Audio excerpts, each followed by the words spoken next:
سب سے پہلے ہربل نسخہ نوٹ کر لیں. اس میں ہمیں 3 چیزیں چاہیے. پہلے نمبر پر میتھی دانہ، اس کو آپ نے آدھا چمچ لینا ہے چائے والا. دوسرے نمبر پر سونف، اس کو بھی آپ نے آدھا چمچ چائے والا لینا ہے. اور تیسرے نمبر پر کلونجی آپ نے یہ بھی 1 چمچ کا چوتھائی حصہ لینا ہے. تینوں چیزوں کو رات کو 1 گلاس پانی میں بھگو دیں اور صبح اٹھ کر ہلکی آنچ پر 4 سے 5 منٹ اس پانی کو گرم کریں اور پھر چھان لیں اور نیم گرم صبح نہار منہ پی لیں. اس کو کم از کم آپ نے 15 دن ضرور استعمال کرنا ہے. 1 مہینہ بھی اس کو استعمال کر سکتے ہیں. حاملہ خواتین اس نسخہ کو استعمال نہ کریں. اس نسخہ کے استعمال سے نہ صرف آپ کا لیکوریا ٹھیک ہوگا بلکہ آپ کے ہارمون بھی ریگولیٹ ہوں گے، کمزوری کا خاتمہ ہوگا، چہرے کی چمک بحال ہوگی. یہ تو تھا ہربل اور گھریلو نسخہ. اب ہم چلتے ہیں ہومیوپیتھک طریقہ علاج کی طرف. ہومیوپیتھی میں ویسے تو بے شمار ادویات پائی جاتی ہیں، لیکن آج کے پروگرام میں میں نے مختصر ٹاپ کی 3 ادویات کا انتخاب کیا ہے.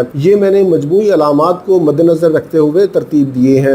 سب سے پہلے نمبر پر ہمارے پاس جو دوائی ہے وہ ہے سیپیا. اس کو آپ نے 200 میں لینا ہے. اگر آپ کے چہرے پر چھائیاں پائی جاتی ہیں، کمر اور پیٹ میں یا پھر ناف سے نیچے درد ہوتا ہے، پانی کا اخراج سفید رنگ کا ہے، اکثر اخراج پیشاب کے ساتھ ہوتا ہے، تھکی ہوئی اور بیزار عورتوں کی دوائی سیپیا ہے. اس کے 5 قطرے دن میں 3 مرتبہ استعمال کریں. دوسرے نمبر پر ہمارے پاس دوائی ہے بوریکس. اس کو بھی آپ نے 200 میں لینا ہے. اس میں اخراج دودھ جیسا ہوتا ہے، جھاگدار ہوتا ہے. ایسی خواتین جو بچوں کو فیڈ کرواتی ہیں، اگر ان کو لیکوریا ہو جائے تو پھر یہ بوریکس ان کی دوائی ہوگی. یا پھر خوف اور ڈر کی وجہ سے اگر لیکوریا ہو تو پھر بھی بوریکس 200 استعمال کریں. اس کے بھی 5 قطرے دن میں 3 مرتبہ استعمال کریں. ہماری تیسری اور آخری دوائی ہے کریوزیٹم. اس کو بھی آپ نے 200 میں لینا ہے. اس کی اہم علامات میں یہی ہے کہ جلن اور بدبو ہوتی ہے. پرانا اور ضدی قسم کا اگر لیکوریا ہے تو اس کے لیے کریوزیٹم 200 اس کے 5 قطرے دن میں 3 مرتبہ استعمال کریں.